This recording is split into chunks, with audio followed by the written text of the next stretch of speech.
আজ বানাবো পাহাড়ি মোচার তরকারি। এই মোচা কিন্তু খেতে হয় দুর্দান্ত।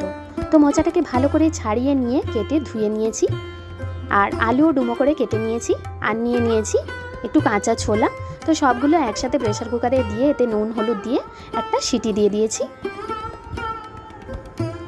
এরপর কড়াই দিয়ে দিচ্ছি সর্ষের তেল, গোটা জিরে, একটা শুকনো লঙ্কা, একটু পেঁয়াজ কুচি, কাঁচা লঙ্কা, স্বাদ অনুযায়ী লবণ, গ্রেট করে রাখা আদা দিয়ে নাড়াচাড়া করে এতে দিয়ে দিচ্ছি হলুদ গুঁড়ো, জিরে গুঁড়ো, লঙ্কার গুঁড়ো দিয়ে মশলা কষিয়ে সেদ্ধ করে রাখা মোচাটা দিয়ে দিয়েছি।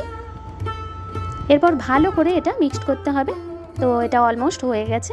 তো লাস্টে আলুটাকে ঘেটে দিয়েছি, আর স্বাদটা একটু বাড়ানোর জন্য এতে একটু চিনি দিয়ে দিয়েছি, এতে টেস্টটা খুব ভালো হয়।